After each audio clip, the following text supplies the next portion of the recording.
again. Yeah, when he comes, will he find you? Oh, will you be ready for him? Jesus is coming again. Jesus is coming again. He's coming again. Hallelujah. Jesus is coming again. When he comes, he will find you.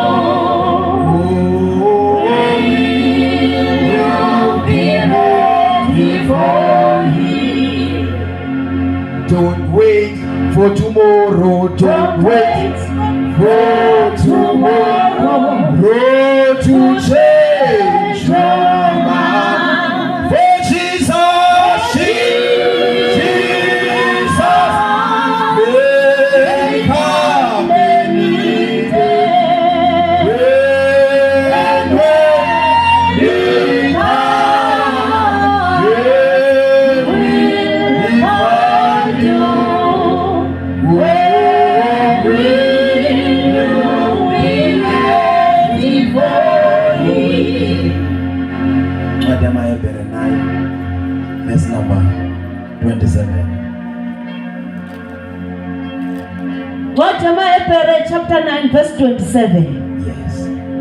Ke kwanjengokuba ke abantu bemiselwe ukuba bafe kube kanye.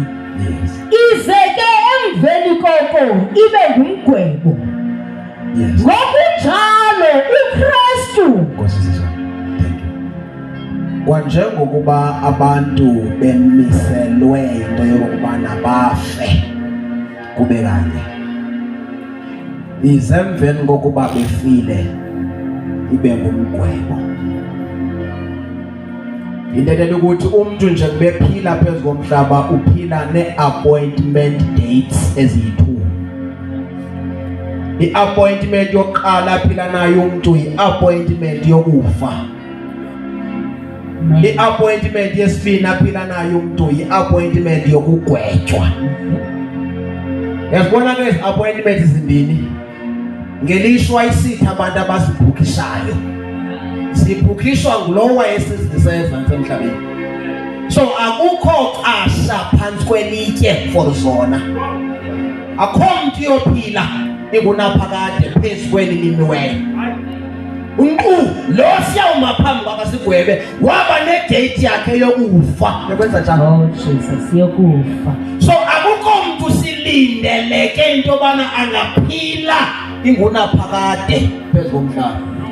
Wonke umuntu uhambe ne-appointment letter yakhe. Amen. Yokuba imchonge ithi namhlanje yi-death date yakho.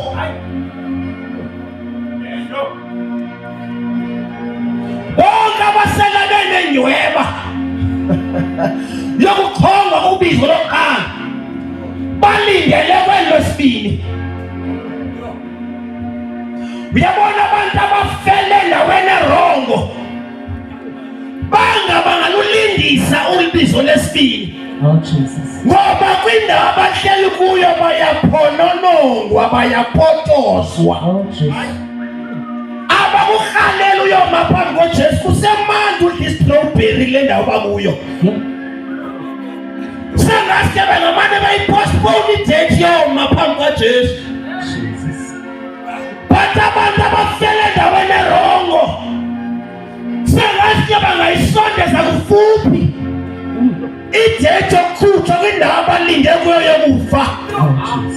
Bayoma phambi kaJesu ngoba mabemi phambi kaJesu babe besaphunyusa umzuzwana kwintlungu yesihoko. So kubo ukutshemalakatyela sihoko kuyawuba bhetere kunoma phambi kaJesu baphendule. Ngoba at least uma phambi kaJesu yiphoze emlilweni wesihoko.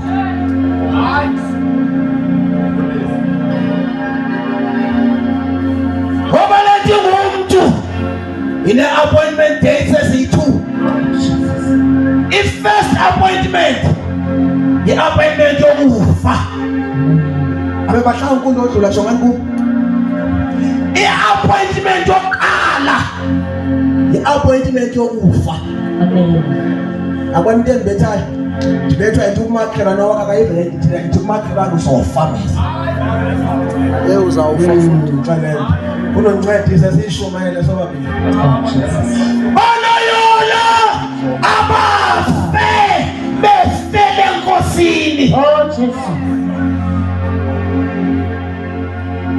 Baloyola abafe befele enkosini. Man, akukho yina nkosi kule nto endiyithethayo. Ukukhalila umntomba phambi kwakho kule ndawo wakulungiselela ubomi balapha, awulungiselele obuya.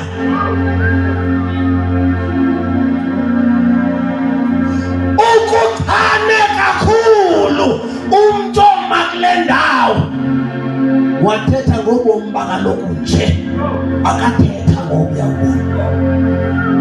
Ngoba noma uphile i-900 years njengo-Adam, mncinci umzuzu owuphile phezu komhlaba kulo mzuzu ozowuphila kwela cala. Because u-Adam uphile 900 and something years phezu komhlaba, kwela cala seyiphile 5,000 and nto years. Jesus.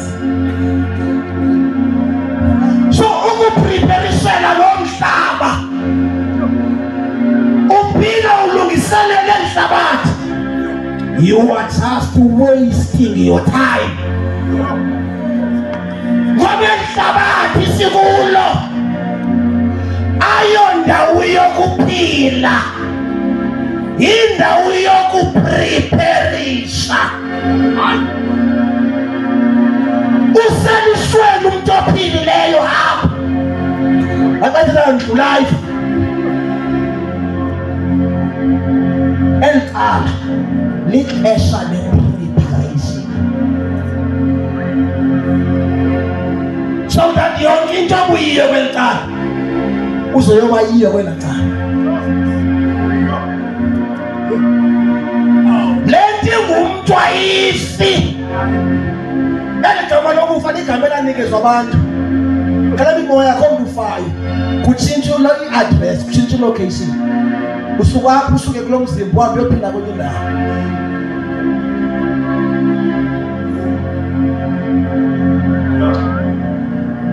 Kumelwe into yobana umntu afe emveni koba efile bengumgwebo. Yabona ke phaa ekhaya ndicinga uba phaa ekhaya ndikhuliswe phantsi ngokufanayo nabantu abalapha. Phaa ekhaya ndikhule ndixelelwa into yobana abantu abafileyo kwenzekani ngabo. Ndikhule ndixelelwa into yobana abantu abafileyo tatomkhulu bam baphi benzani. Ndikhule ndisazi into yobana kwenzekani ngotatomkhulu. Xa sinemicimbi banokufika phaa ekhaya basinqamla ukuchama thina abantu abachamayo. Ndithe ndisohlangana nencwadi yandixelela balilimbi ngabantu abafileyo. Yathi kunendoda eyayikhetha isityebi phezu komhlaba, Luke 9:16, nesihlwempe lalinguLazaro. Ithi wafa uLazaro, wathatha izithunywa zezulu wasiwa ndaweni ithile kathi isifuba sika-Abraham, nesityebi safa saya ndaweni yaso.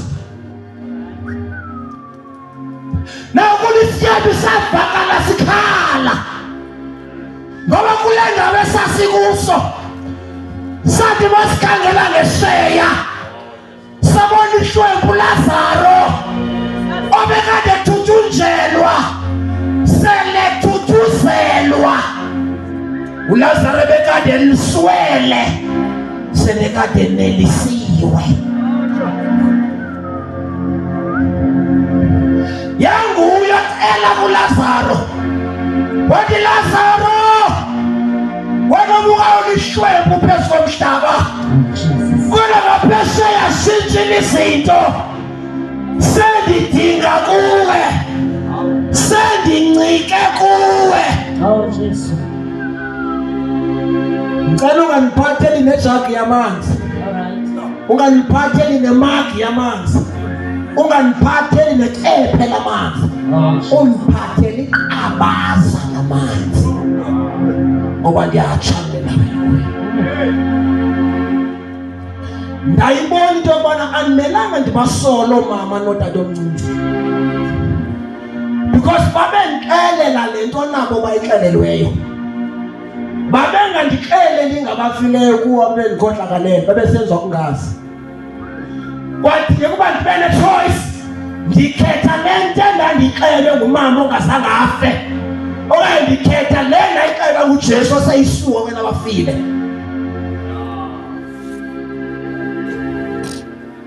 because akekho umuntu okwazela abafileyo ingenguye ujesu yena seyisuka abafile umuntu umelwe zezinto zethu umele afe number 2 umele agwetshwe uselishweni wonke umuntu ofe ngasindiswanga because wonke umuntu ofe ngasindiswanga ke nje ayisithi wenje emgodini kukhona naluthisho lezanto lutshona ezantsi emgodini kodwa nomkhulu akho umuntu ukhuphukayo mayifenge na Yesu wonke umuntu ofenge na Yesu wenje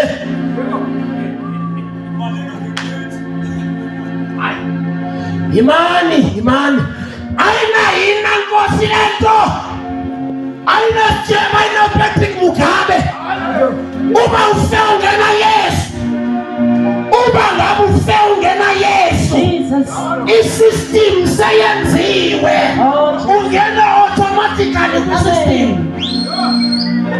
Jesus. akuna mthandazo wediba capacita ngapha ya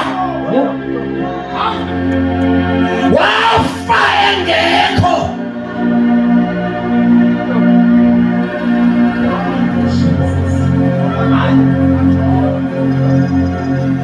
bangekho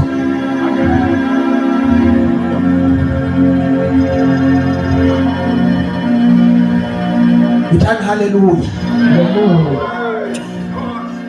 bangabasayela yikho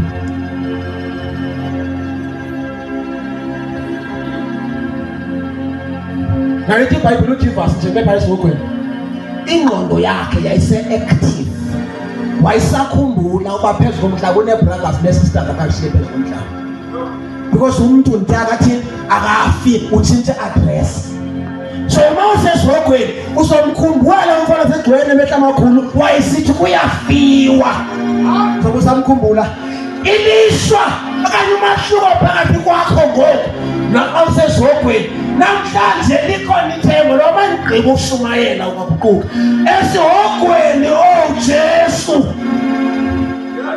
kodwa kungena themba Jesu because akho umuntu ubiza alitakhona esihogweni abasekho naba ngake esihogweni Jesus. akho umuntu umemezela uJesu esihogweni sihlabele ingoma eyi-1 elisesilapha siyabekezela nakantameka sesilapha nakantameka Jesus. ithi iBhayibheli mayithela ngesihoko impethu isakhona impethu Jesus. yiyeke leyo buso kusemalangatshela omlilo impethu I hope they understand that she was impethu uba yinto esekulahlweni so uma usesihogweni usekwenze njani beyond repairs because even i-companies ezenza i-recycling aziyi-recycling esekulahlweni ziyayi because injani yona beyond repairs. Jesus.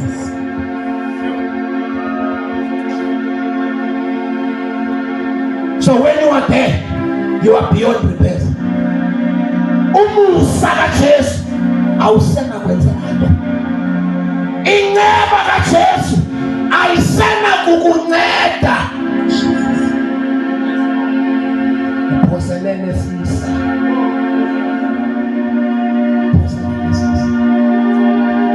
Abantu abafebe nomona ababi namona befika pha. Le ndoda yayitya yodwa.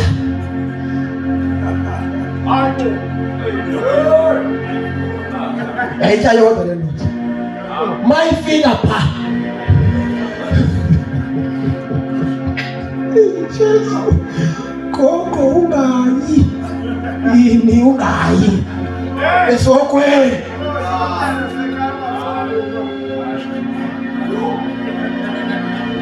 Yashumayelisa esokweni la ndoda. Yathi abakhulu wabama bangabisesa apha.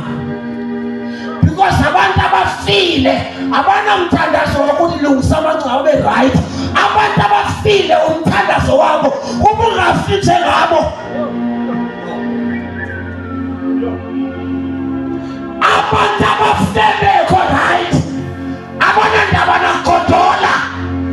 Banandaba nokupholiswa.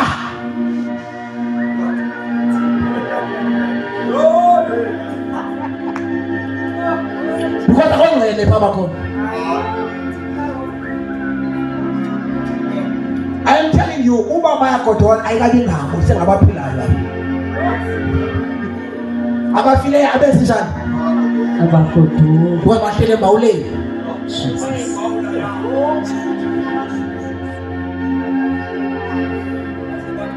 But about Amanda Witch, Mabanga says.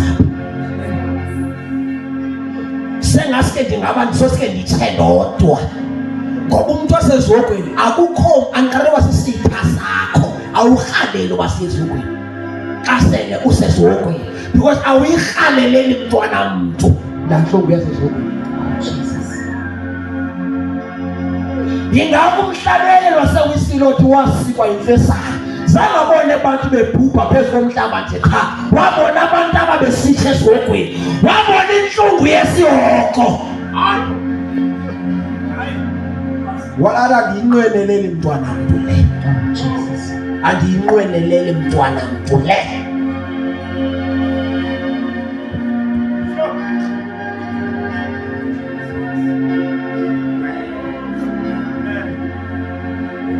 Into endiyithanda ngalamana ngala Luke 16 ayithi kwathi ilungisa elalithile okanye isoni esasithile ithi indoda yayisisityebi. Ayichazi uba yayisisityebi yayisilungisa okanye yayisisoni. Ngoba kunabantu abanamagama woba bazizoni bephambi kwabantu bengamalungisa phambi kaThixo.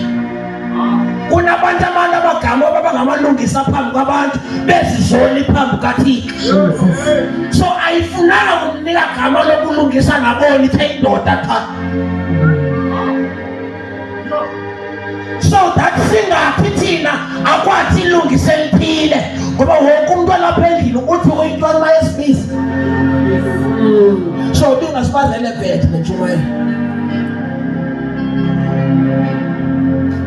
Kwathi ndoda yayithile.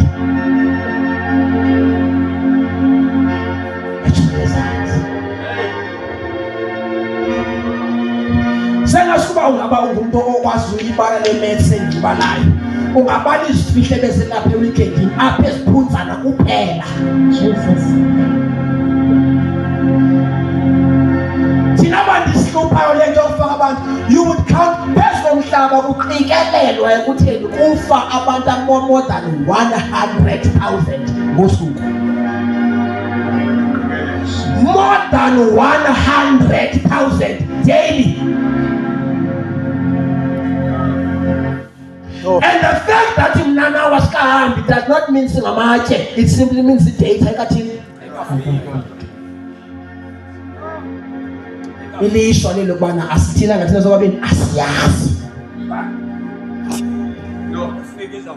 lungisa indaba yakho noJesu khona manje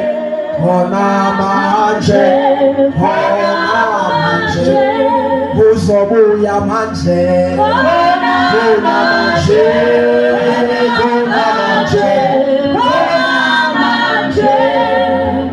uthi Petros mayithetha ugwebo luzoqala endlini kaThixo. So bangaba ningathetha ngezolo apha endlini akho umuntu unondiva because akho umuntu ngengoma, akho umuntu ngumoni apha endlini, sonke sisindisiwe. So manithethe ngabantu abasindisiweyo ke. Abantu abasindisiweyo mabefile bakhona abashone ezantsi, bakhona bezanjani abashone ezantsi. Oh Jesus, aniyithandi le ndiyithetha. Bakhona abantu abafa bethetha isilimo bezanjani abashone ezantsi. Oh Jesus, oh Jesu.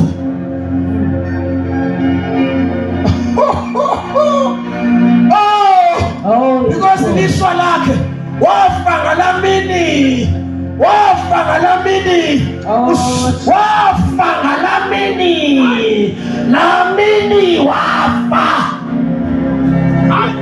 Ekhapu sister in Christ. oh Jesus, wafa ngalamini. oh yes Lord, Wafika amabhala thatha ifoni ka-sister in Christ. Jesus, Ubrother in Christ wema Jesus, wagwazwa entanyeni wafa. yeah. Oh Jesus, bashone ezantsi.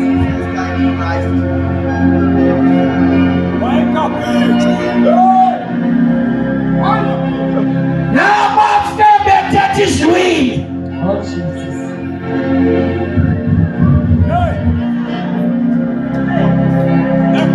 Ilishwa lelokuba kwethini makufo mdludlu omntu akadeleke bawuncingane bothetha phayika batelo besimisa intente nayo lo mfana besebenza mani oh Jesus, eshumayele ebhatyi esimhlophe enaye nenyende amen. kuyabonakala ubuye ngasentla Oh Jesus, fuya mama uNtombo womzunyana wakho abumdludlu ethe bashone ezantsi. Yemadoda.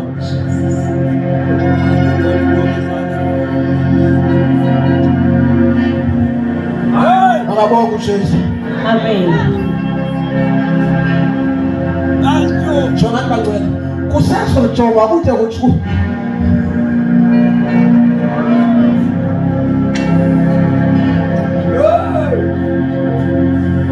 haleluya.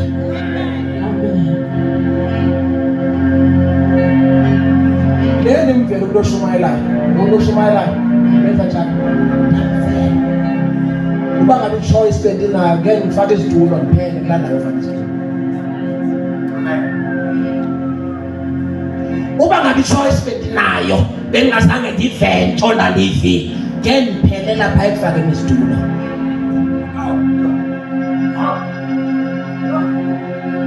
Because yonke into endiyithetha phezu kwabantu iyakhawunta. Abantu bandirentisela ixesha labo 3 hours per Sunday service ndibaxelela i-nonsense. Ndingakhange ndibalungiseleli ngapha kwengcwaba baxelela ngezinto zakaloku nje knowing uba ngumzuzu lo siwuphila phezu komhlaba. Sicula nje letithethe indaba iphelele lapha abayiqondi kwaaba bayazi. Iculwa nje uyicula seyizoshumayela atheyethi indaba ayiphela alondibathatha indaba.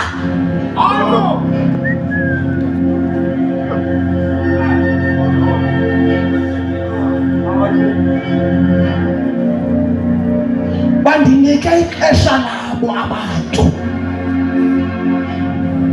bamisa into zabo basomamela ukujonga kule ndawo.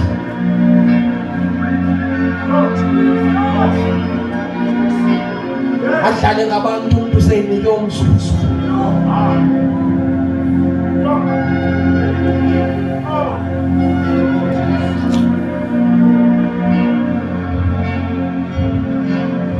bayidla kodwa tata mayithetha alikaxoxwa lisahleze khona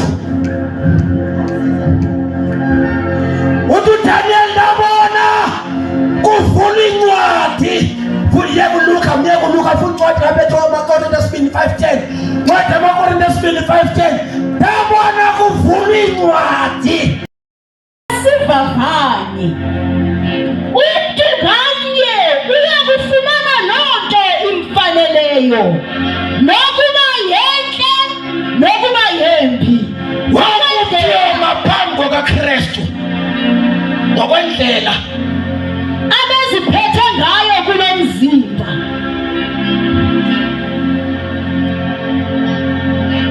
akuthiwa bonke abahedeni pha kuthiwa wonke umuntu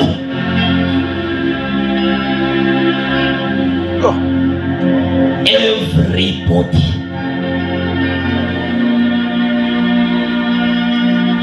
uyakusilanda wonke umuntu obesicingela ubungcono kunomnye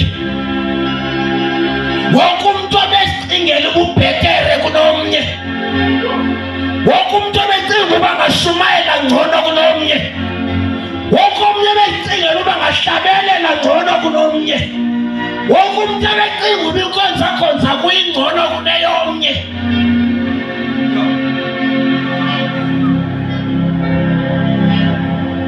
uyakusilanda ngandlela ukubacingela ngayo abanye abantu usilande ngezinto ozithethile uJesu mayithethayo wonke umuntu uyakugwetshwa okanye akhululwe ngokamazwi akhe khona abantu abafayo bebulawa ngamazwi abanye abantu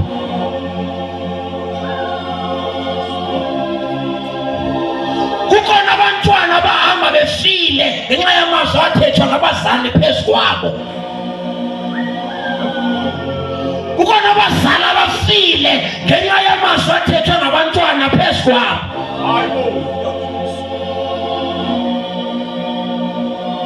khona ababandla hlephuka phakathi ngenxa kamama othile wathetha umxoke basi awumxoke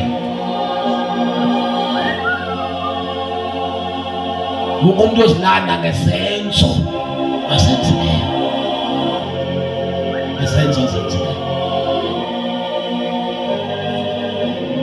thena xa ndithetha kule ndawo last time ngokuthetha ndathi khona abantu iBhayibhile xa ibabiza ngabantu abambetha bamgwaza uKristu nayithi iBhayibhile mayibuya uJesu abo bantu bazombona ndaxa ngicacisa singabi na mistake yokucinga uba abantu ababethelela uJesu ngaba bantu babemqhoka ngezikhonkwane nje kuphela ngoba abantu ababebethelela uJesu babephika lento athi yiyo so nabani umuntu ophika lento athi yiyo uJesu wenza lo msebenzi mnye wayesenziwa ngamaRoma so tell me abantu abathi besindisiwe bakhonze on a Sunday service baphume ngothika phume inkonzo bahamba kaMusipoliti bephume enkonzweni esindisiweyo amadoda bagqiba ukwamkeliswa ufefe ngangendlela abahlonitshwa ngayo endlini kaThixo banikezwe imike bamkeliswa ufefe bangena esimotweni babheka indlela yakuTsolo instead indlela yaseGcuwa bathetha ngaye bengamazi go Jesus ngabantu abaphethe 4 pounds every day amadoda every day bathe bayifaka esinqeni kwelibhandi ijingaphi 4 pounds beshumayela nje 4 pounds ijingaphi bethandaza nje kulina abantu 4 pounds ijingaphi mara ngicela kwangela ufemi bangena emotweni bayikhuphi 4 pounds benjenje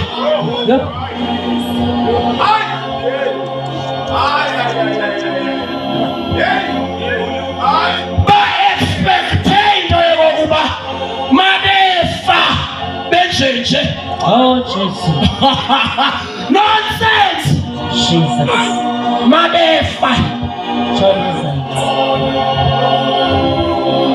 Mamelana. Ayibhalwanga kwaMdudlu leBhayibheli. Ayibhalwanga kabantu. Le nto ebangela uba ingafundwa kuMdudlu ndenzela uba kungathwayiwa kuMdudlu. Oh, Jesus.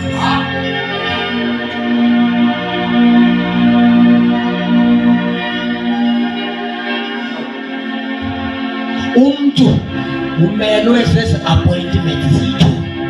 Number 1, afe. Number 2, akwethu. Kulungiswa kwenipitana.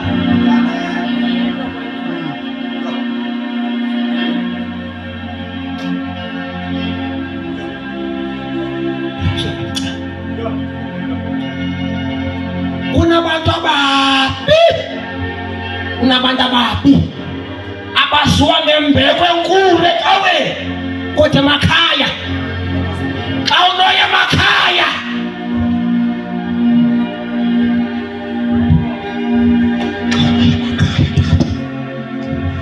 Jesus Christ xa unoya ubizwa otata bakwabo abangakhonziyo umama walapho njani.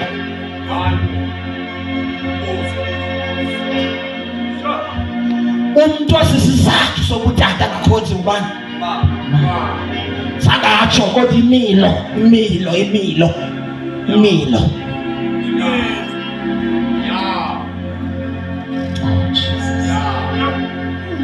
Indlela yokuziphatha ukumsebenzi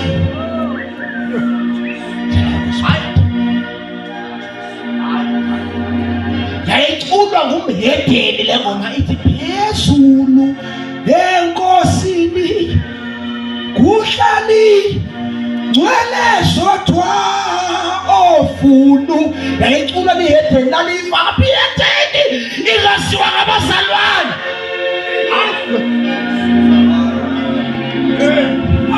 Ayaziwa sithi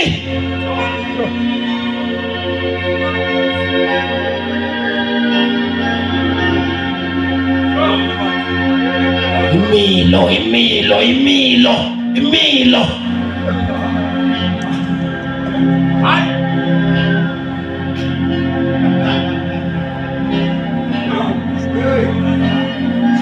One time ngangishumayela kwenye ndawo ndithi kwabazalwane ngoba singathi practicals ngo njengoba endlini sonke sindisiwe sivele nje randomly.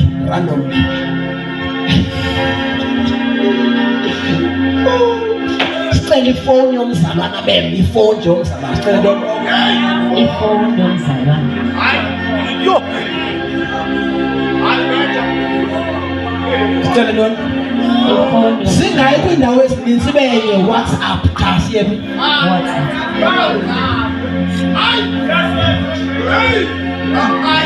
post icucumber ba Jesus. ngabantu abathetha ilwimi.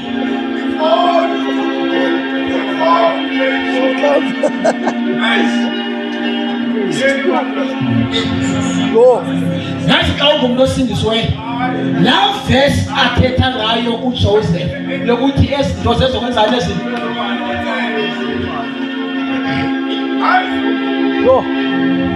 awuhlali uthi ayenziwa ndim uyiva uba iyakona uyayiva nje uyakona uhlele nto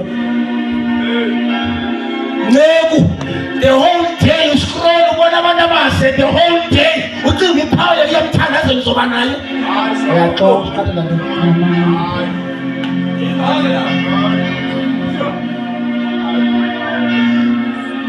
and you expect uba mawufa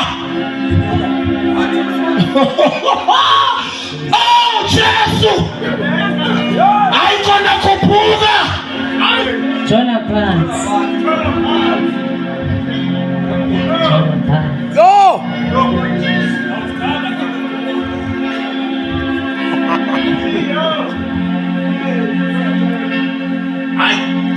ithi iBhayibhile encwadi yamaHebhere uJesu ubona emfihla phambi kwakhe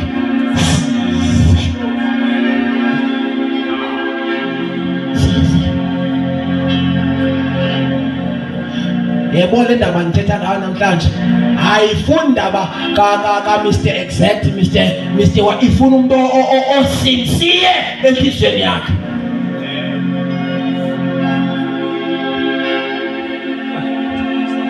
Ayinawo phosila akhapho shaka le nto ndiyithethayo.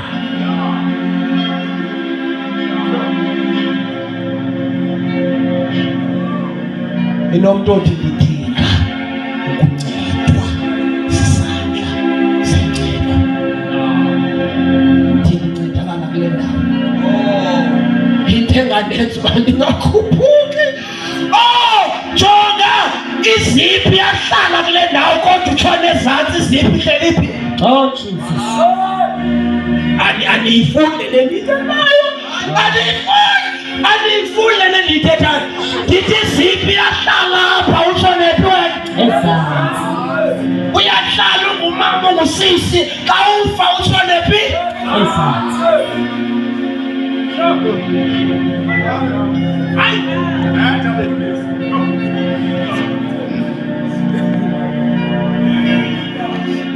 Because abantu abasingisoyo bayibona uba iyajabulisa lewa amane bekhona. So makasigonelele yedwa ebhedini sigonelele yedwa ebhedini. Oh Jesus. Le abantu iyajabulisa. Mokopusatayi ariyete pataya sakapata. Oh yes. Le yam ndindodo esibona ngabantu. Ewe kaloku. Inceba yokulunga ifumaneka logama sisebenza. Amen. Wonke ophakemeyo kwecala mayefa utshona ezantsi. Wonke oye wazehlisa kwecala unenyweba yoba mayefa.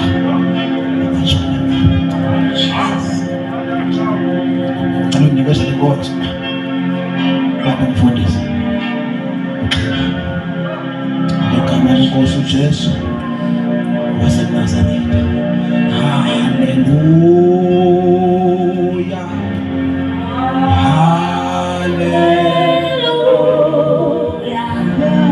haleluya.